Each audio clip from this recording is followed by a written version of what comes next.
Hello, everybody. Whoa. Hello, everybody. How are you? It is a pleasure to be here. Thank you for sticking around to the last session of the conference. It's been a journey, but I hope you enjoy. So thanks again. It's an honor to be here. My name's Jeff. I'm with Atlassian. I'm a software engineer there. Hello. There we go. Hello, I'm Sidney. I'm also from Atlassian. I'm one of the architects. Cool. So we're here today to talk to you about resiliency and reliability in the cloud, share some lessons that we've learned and some best practices. But we thought that since this is the last session of the conference, it would be good to start, just stretch a little bit. If I can have everybody stand up for me, please. Everybody up. Stretch a little bit. It's good. Perfect. Feels good, right? Feels good for me. Cool. Let's do a little game. We're going to see who has experienced some of the things that we're going to talk about today. So if you have ever deployed something and messed up your database, right? Corrupted data in your database, had a big problem, can you please have a seat? Maybe we don't need any more questions. Cool.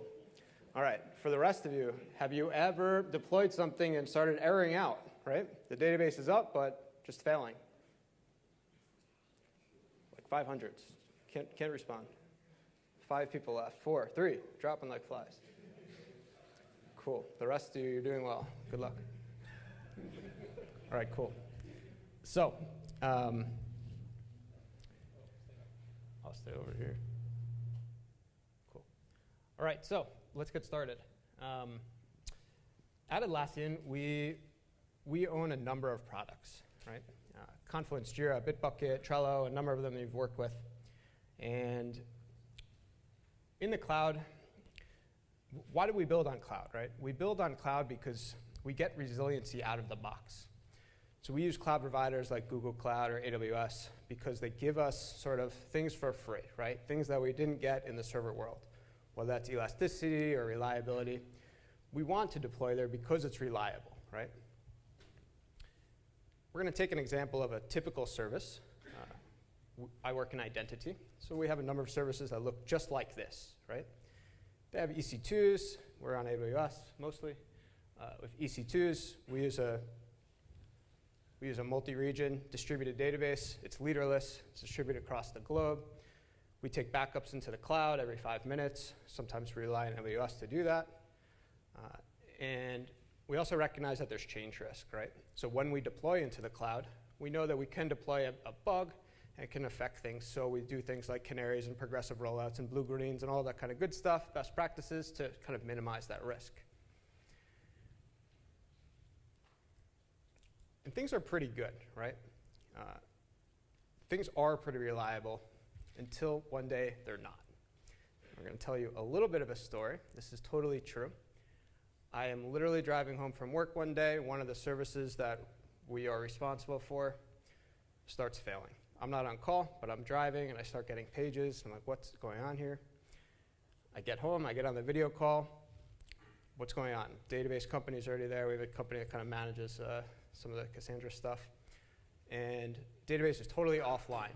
Like, what's going on, right? It's supposed to be a distributed, leaderless, multi-region database. How is it down?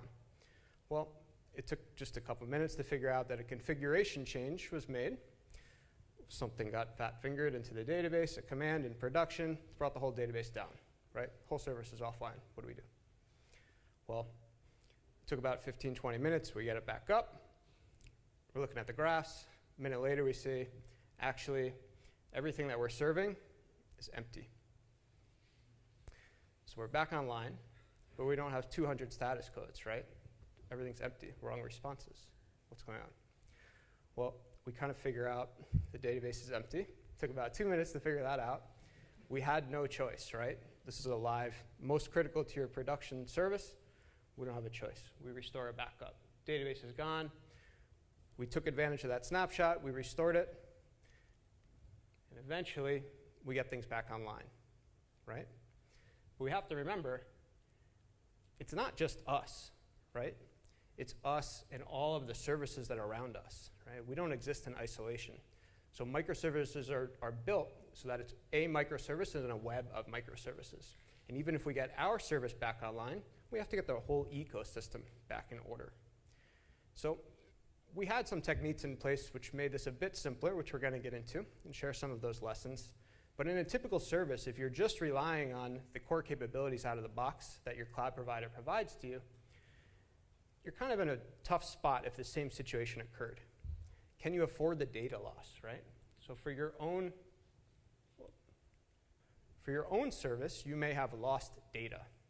So if you do a database restore, you're restoring a snapshot from an hour or two ago. You've lost an hour or two of data, right? For some services, maybe that's acceptable. For a couple of years ago, maybe even for critical service, that's okay. But today, that's not acceptable for us. It's not acceptable for our customers. So we need a way to do better than that. And we also have to recognize in this web of microservices, there may be other services that have data, but we don't know how to get it, right? So this is a typical scenario where there's other services that are writing into your service, defining rule, kind of writing data in, and there's other services that listen to events on the way down, right? So if you could even get data from other services, you may cause another incident, right? You don't want to do that. And for the consumers that are listening to your events, they may react to those events, right? When there's a change that happens, they may take an event and do something in response. But if you've restored data, the data in your database is now lost. So what about from their perspective? You've already sent events, and now the source of truth has changed. What you thought was the truth is no longer after the restore. So how do we get them back in sync? So Sidney will share some of the ideas and best patterns on how we recommend dealing with this. Thank you. Oh, thank you, Jeff. All right, so we've got a whole bunch of critical services within Atlassian. And as we've been designing and building, look at the next slide, designing, building, running, and having failures of these services, we've learned a few lessons. Firstly, just crap is going to happen, all right? Dependencies fall over, AWS has glitches, database vendors make fat finger mistakes, just things happen, right? So while we can sort of minimize or eliminate mistakes that we make, like we can't eliminate all kind of outages. So rather than focusing on that, we actually want to focus on how do we minimize the time to detect and to respond and recover from those incidents, right? And so thereby reducing the severity of those incidents. Second thing is, as we've got more and more microservices, I think we've got about 1,000 services in production now across Atlassian, probably more by now. They're interdependent. They're in the massive network of things, right? And so all these dependencies that we've been added over time, it's really complicated, and as a result, emergent behavior arises, right? And that by nature is unpredictable, right? So how do we detect and resolve failures about things that we can't even predict? So I guess our focus is really on providing these, or identifying and implementing these broad spectrum solutions, right? So they're the things that will handle broad classes of failure modes, right? And that allows us to kind of handle any new things that pop up over time. So there's 3 patterns we want to cover today. I guess I call them patterns for guarding against the impossible. That is, Guardians of the Galaxy. Haha. I know it's late in the afternoon. All right, so there's 3 patterns, right? Firstly, event sourcing. How do we minimize the data loss after a restore? Secondly, as Jeff mentioned, we're sending a bunch of data, or essentially replicating it to downstream systems. How do we get them to come back online really easily and really quickly? And thirdly, are there additional, I guess, cost-effective ways we can add redundancy to our system, right, to enable our system to keep up and running even though we have incidents, right? Having fallbacks and fallbacks and fallbacks in a cost-effective manner.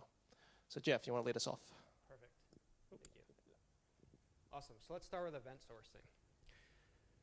So in the incident that we described, event sourcing is sort of zooming in on this section of your infrastructure. It's your EC2s and your database. So when you do a database restore, the intent is we need to minimize the amount of data loss that we have. So if you go and you restore a snapshot, we can't afford that 5 minutes or 30 minutes or 2 hours of data loss, period, right? Event sourcing is something that we can use to eliminate that loss. And we also need to recognize that bugs can affect your data.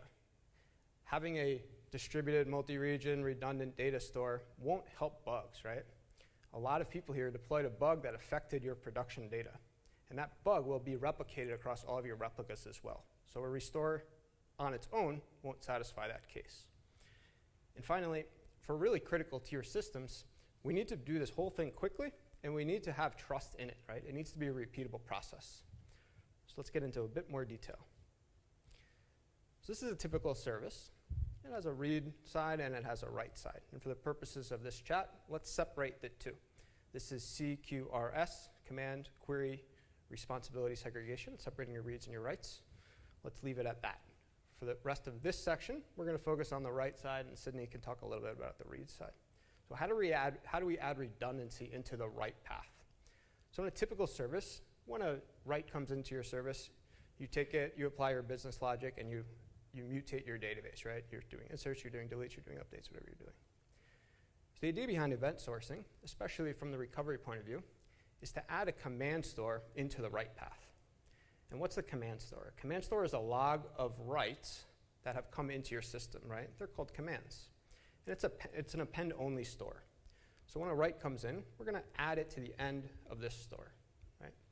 And so the concept here is, if you ever need to do a database restore, your database goes away, you deploy a bug, whatever happens, we want to be able to take the commands that have historically been accumulated in this historical command store and replay them on top of our restored database. So if you restore database from an hour ago, you got to take the events that happened 59 minutes ago and replay them, right? 58 minutes ago and replay them, and so on and so forth until you're fully caught up. From that point forward, you should be good. And the concept here is that if you replay the events in the same way that they originally happened, you should get to the same outcome, right? And so that's what we're trying to achieve here. One thing to note, if you ever need to rely on this, make sure it's an independent store, right? If you lose both the command store and your regular database, you're in trouble, right? Separate the two and make them reliable. We put ours in S3. Some other people put in other types of databases. At least separate your databases so you don't lose both at the same time. Cool, and let's get into a bit more technical detail. How do we actually generate these events? What do these events look like? What do we put into the command store? So this is a representation of an event. We're going to use permissions as an example because it's pretty easy to parse and grasp and things like that. So in permissions, you're typically granting or revoking access to a thing, right? And so this is a representation of one of those events. What is it? There's a couple of parts here. Let's talk about the bottom section first, actually. The bottom is timestamp and actor, right? These are like just an example of things you put in. It's metadata, right? It's the stuff that like you may have in your request log or access logs or things like that, just to kind of keep track of where this particular write came from. So that's your metadata. In the middle, you've got the payload, right? It's the stuff like in the body of your request. What is somebody actually asking you to do? The things that you need in your business logic to apply to your database. So in this example, we're saying that the user can view issue ABC. So when we do this, however you represent it in the database, you're going to make it look like that user has access to the issue. And you process it like you normally would. And the top ones are the most important. So the top ones are your sequence and your stream. Let's go over the sequence one first. So the sequence is the thing that defines the ordering of the writes that came into your system. So if this is sequence number 20, it means that 20 came after 19, right? The next one would be 21. So when you go and you do your replay, and you want to understand the order that you need to process things in, the sequence is the thing that defines that. So how do we generate the sequence number? Two options we're going to go over. First one is the strictly ordered sequence number. This is the most obvious one, right? 19, 20, 21, 22. Basically, you can use a database transaction. Just go to database and say, I need a transaction to say, give me the next number, and they're perfectly ordered, and everything's good. The nice thing here is you know exactly what the previous sequence number was, which is cool. The bad thing is we're relying on the database to do it. So you have a single point of failure introduced, and this is a reliability chat. So that's not a great thing. But it's a really easy way to get started, and it's pretty good, right? If you want to make it a bit better, we can introduce what's called a mostly ordered sequence number. So what's the intent of the sequence number? The sequence number is meant to provide something that's incrementing and also unique. Now I know as soon as I say timestamp, everybody kind of like looks at me like, what's going on? Timestamps are not perfectly ordered, we know that. Let's set that aside for 1 minute. They're mostly incrementing, right? How do we get a unique ID across nodes? So you can use a gossip protocol, or you can use a periodic database transaction like when the node starts up or something like that. And you know that each node in your distributed environment has a unique identifier, and if you pair it with a timestamp, then the set of all of your writes across all of your nodes is generally incrementing, and you know that none of them can give out the same one. So you have something that's pretty much incrementing and unique, which is great. The plus of this is there's no single point of failure introduced.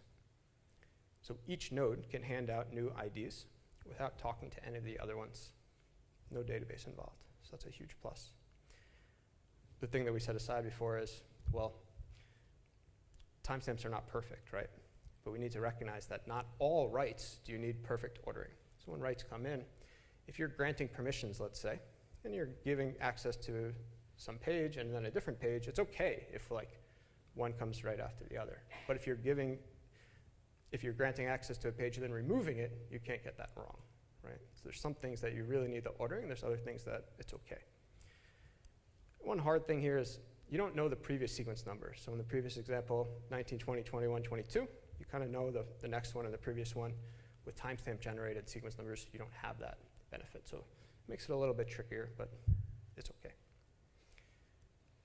So how do you get that guarantee? So if you have a system, you need to define a system that gives you a perfectly ordered system and globally generated sequence numbers with no transaction. How do you do it?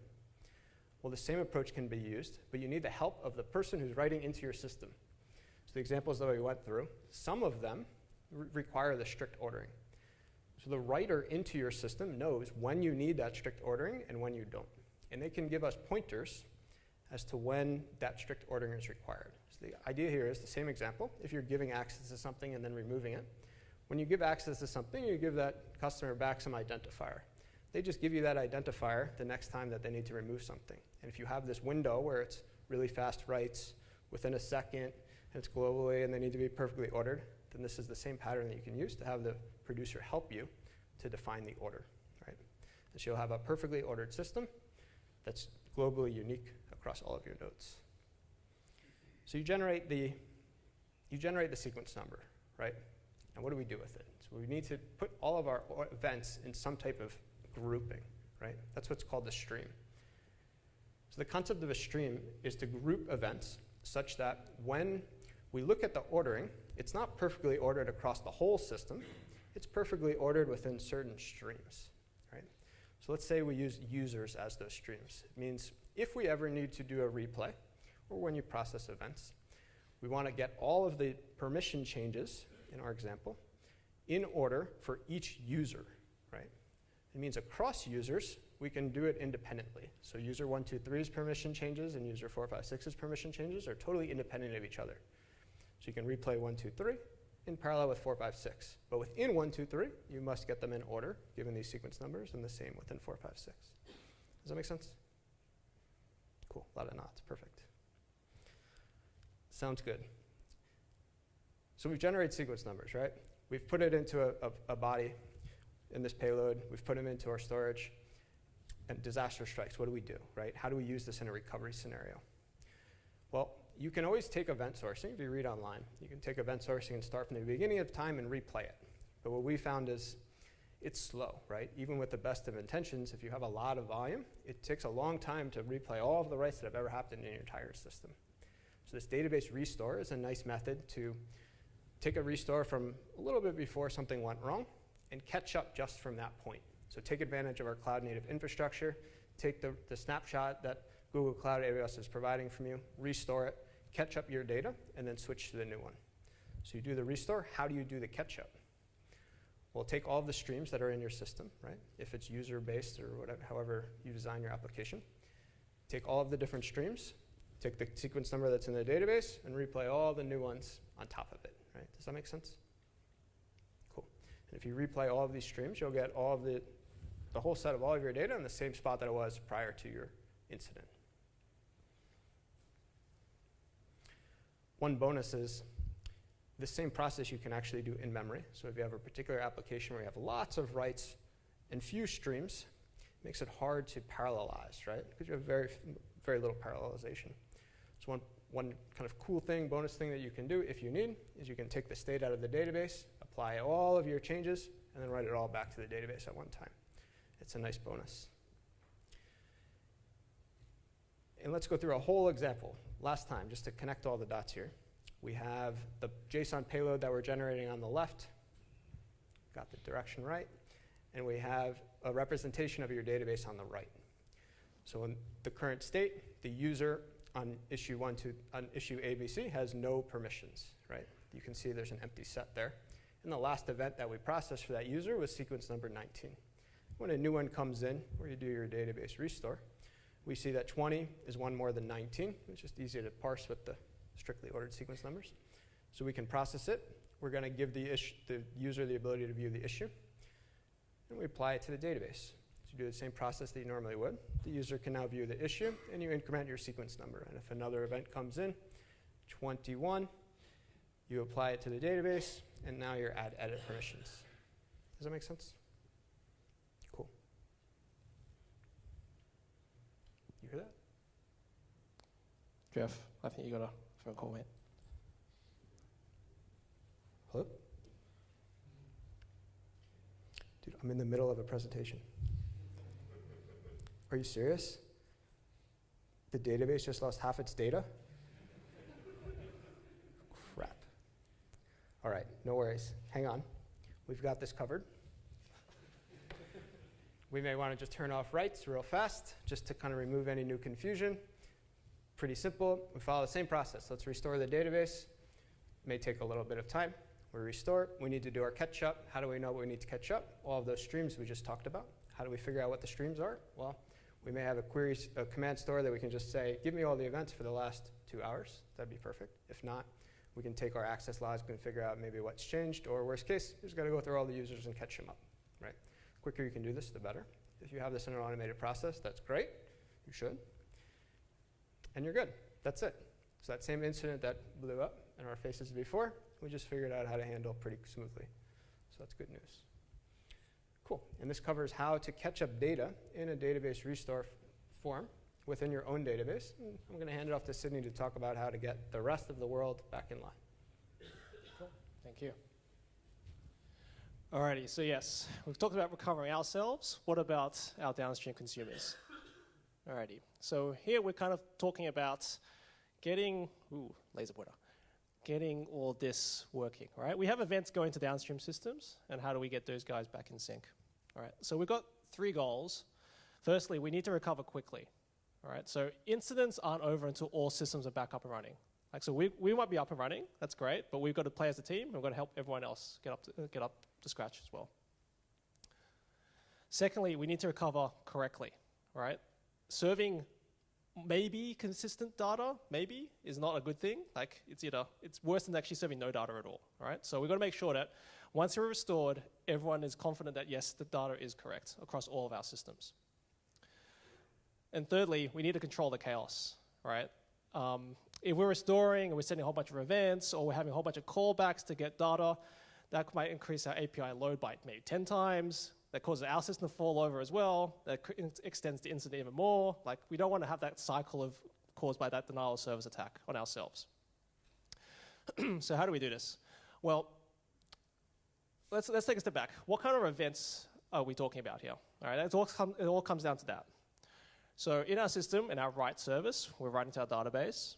All right, and as an action from that, we're going to generate a whole bunch of these events. We're going to send on some magical event bus, which gets picked up by downstream services and then be processed, right? So the question is, what do those events actually look like? And borrowing from the CRDT kind of terminology, there's 2 general options. One is operation-based events. So they look very similar to the events that Jeff talked about in terms of the event sourcing stuff. Like, they kind of have an action, a sequence number, and a payload, a delta payload.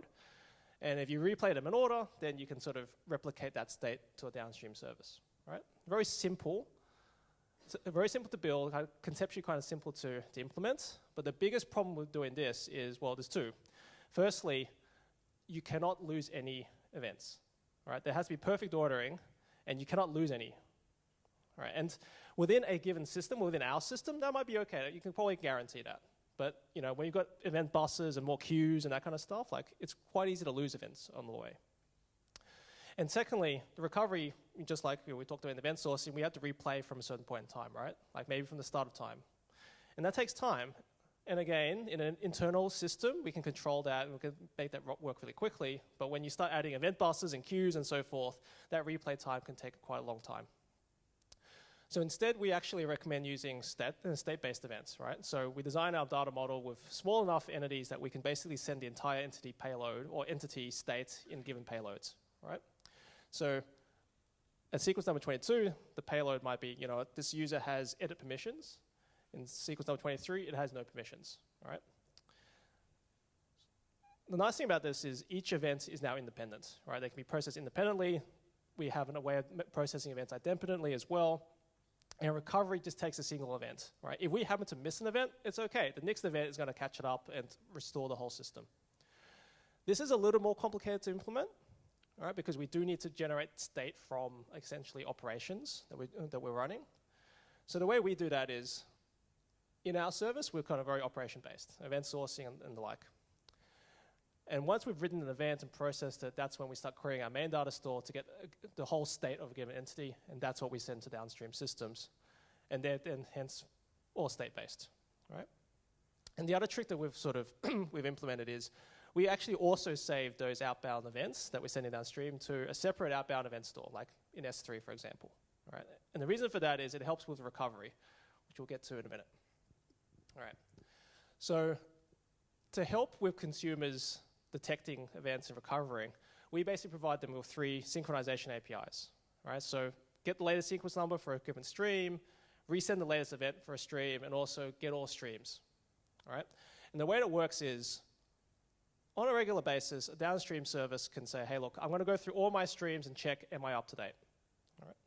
So let's start with user stream 123. Downstream service calls get latest sequence number for user 123. We go and scan our outbound event store. Hey, I'll get you the latest sequence number. We return 23, so that's what we know about. That's the same as what the downstream system has. We're all good. But what about 456, all right? We do the same thing. Downstream system detects, actually, I'm a little behind now. So they call resend latest for that user 456. Again, we just suck out the last event from our outbound event store and just send it down. And they can easily recover themselves very quickly. Now, in the case that we, for some reason, miss out some event streams, like maybe not many events and event just got dropped for some reason.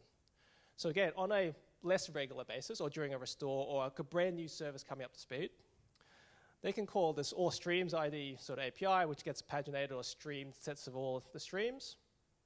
And they can run through the whole latest sequence number, resend event process as they need to. All right, and that's all we need to do. Alrighty, so how do we actually use this in action? So let's just say we have a downstream search service that's denormalizing some data that we send to them. And there's a bug in processing. They've just been dropping events off their queue for the last 24 hours. Right?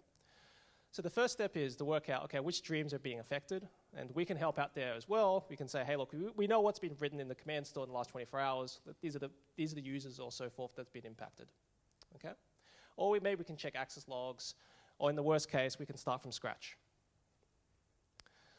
Then consumers can, given a list of streams that have been updated, just go through the process of latest events and recent events. Right? And that's it. They can do it all themselves at a pace that they need. And because their queries are quite simple and they're on our outbound event store, like our main data store isn't impacted by that extra load of doing a recovery.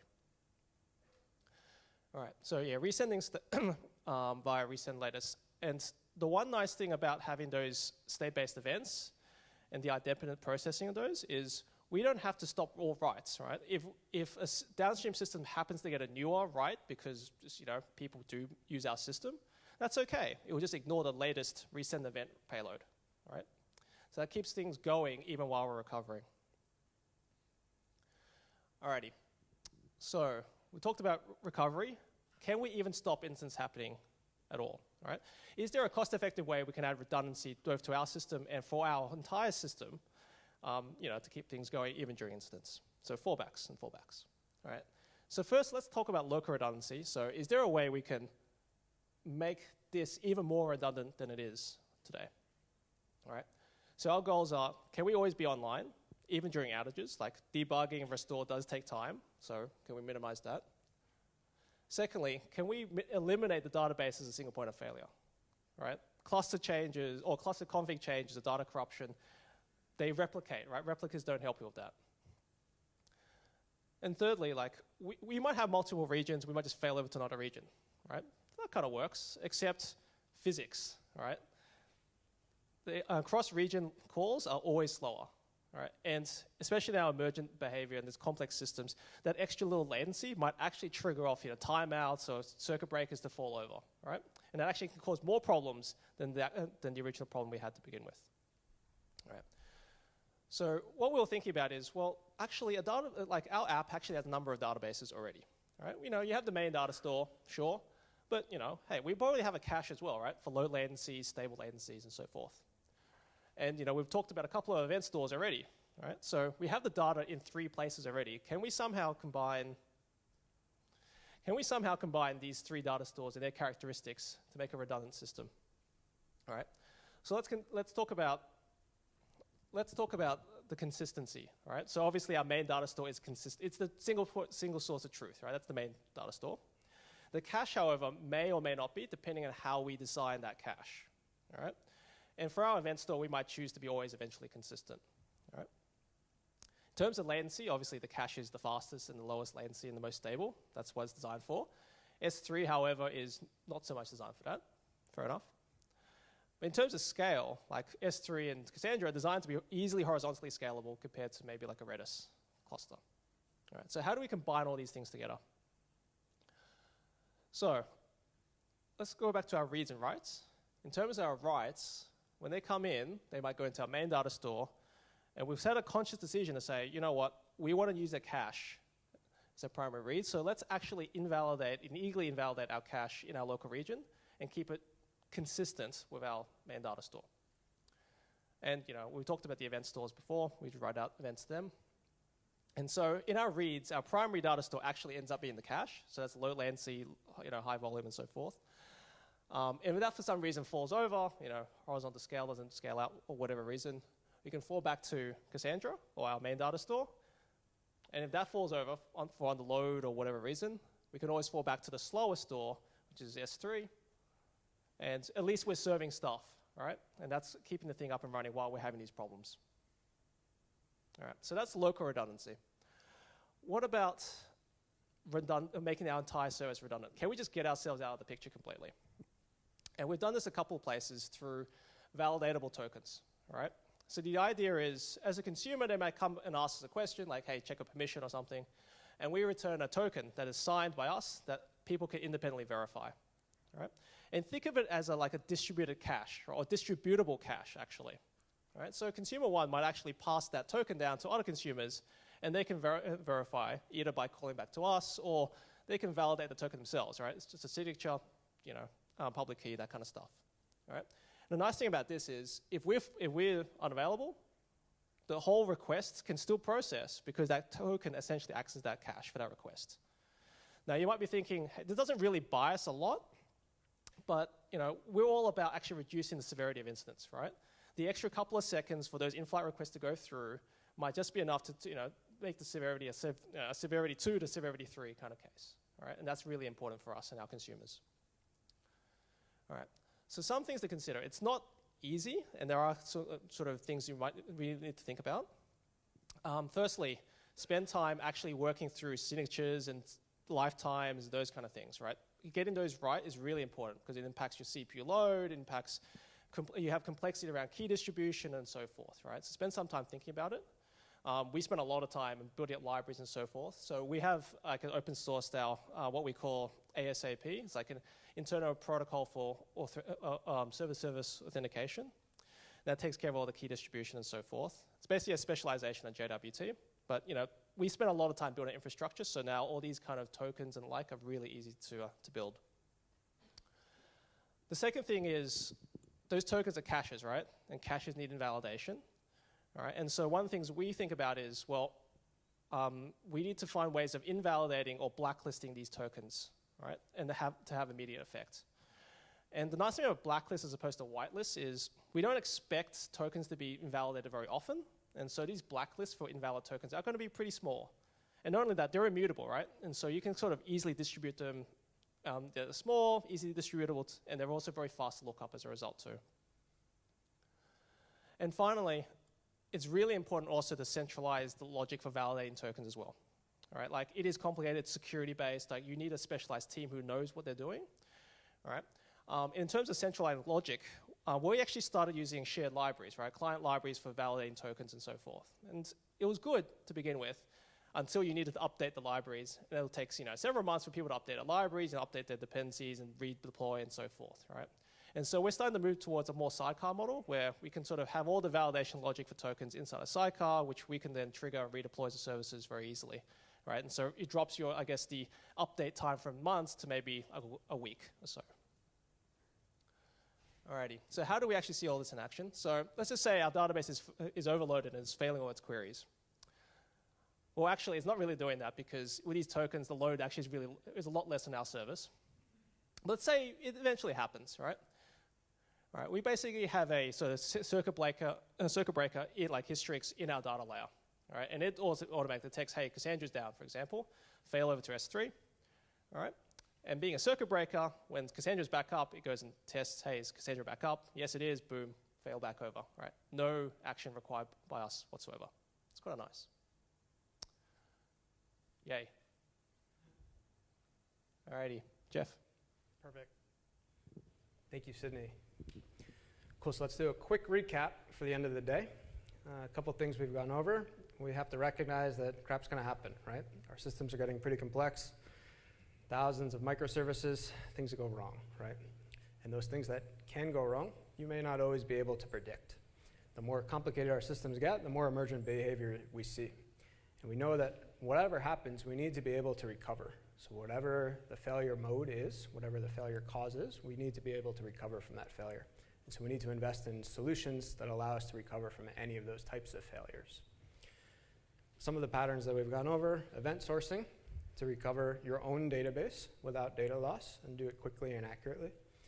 Replication, the incident's not over until all of the services involved are recovered and consistent and back online. And also, let's try to add redundancy to our systems so that when we recognize that incidents will occur, and even the best of solutions take time, we stay online even during that time. So we leave you with one last challenge. Introspect your own systems, recognize that sometimes the impossible does happen, and incrementally build improvements to improve your reliability. We've invested in it, and it's paid off, and our customers are thankful for it. I'm sure yours will be too. So with that, we leave you. Thank you. We ask that you please go ahead and rate the session, and I think we have time for maybe a couple minutes of Q&A. Maybe? Thank you. Maybe not? Out of time. All right, cool. Have time. All right. I don't know. How do you manage the change of schema in the main database and event store? Like for a couple of times you are deleting all the event store because of some required field is mandatory in the event, or how do you do it? That's a good question. I can answer real fast. The event store needs to be backwards compatible. Okay. And it's nice to use like a blob store and object store so that it's easier to keep backwards compatible. But this will add some overhead or constraint on your schema, though. You will end up by having a lot of optional fields in the end, right? It's true. You don't need to, so like with this method, you don't need to restore the database from the beginning of time. You may be able to just support, say, a restore from the last 30 days or something like that. Oh, okay. So depending on the volume of writes and what you're using event sourcing for, if it's just for your recovery, it's from the point of time of when you think you would ever do a restore, or maybe 5 days ago or 30 days ago, to the point in time today. And then beyond that, you may be able to deprecate the older schema. Thank you. Does that make sense? Yep. Yes. Oh. Sorry. Routing issues.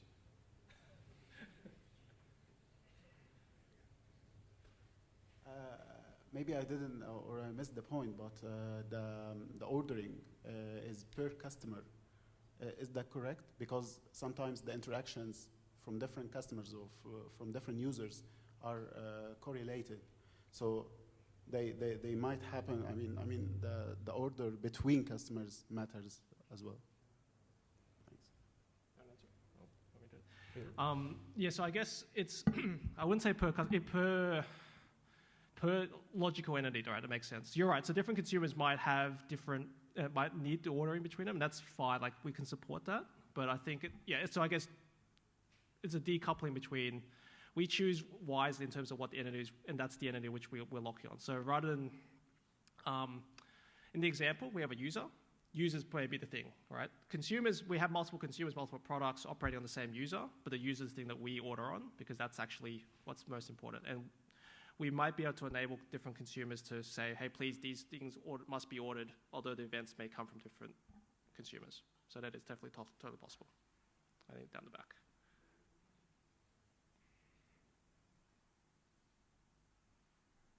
Good evening, everyone. We are already using Spring Data JPA, and I was wondering if you have some out-of-the-box solution to do event sourcing as well? Interestingly, well, we used to, actually, we have an open source Scala library. So I'm not sure that's going to help you, though, unfortunately. No, so actually, interestingly, our teams actually have their own different event sourcing implementations, just the nature of different languages, different teams want different languages and so forth. So, yeah, we've kind of built them from scratch. Just, yeah, we've found that flexible for us, I guess. So I know there are a few stores and stuff out there, but I guess, yeah, we've gone down the do-it-ourselves kind of route, unfortunately. Well, sorry, yeah, unfortunately, yeah, they're kind of very specific to implementations. Okay, thank you anyway.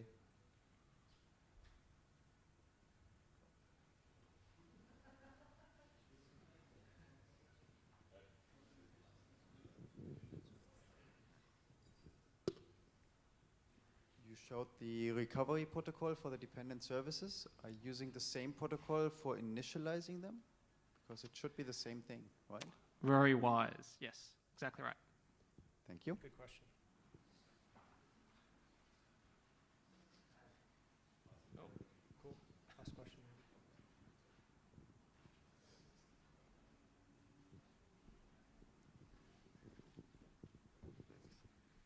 Hi, thanks for the talk. You showed that you separate rights of the events, of the commands, and then separate the entities as the database so you can later restore. And you mentioned they have to be separate databases. So how do you handle consistency, transactional consistency between those two storages? So you write to the database, but then the command fails, or vice versa. Good question. So I think in the traditional sense of event sourcing, you probably want to write to your command store as your source of truth and then play from that point forward. If you're using event sourcing sort of just for the recovery aspect, then you have some wiggle room there that you may be able to in-queue writes to your command store and have them occur actually after you've processed the transaction. But your queue can't go beyond the amount of time that for your recovery. So if you think it through, there's a bit of a race there, but as long as you keep it bounded, it's okay. So long story short, depends what you're using it for, right? In the traditional sense, write to your event store first and then go forward. In the kind of just recovery sense, you have a bit more decoupling.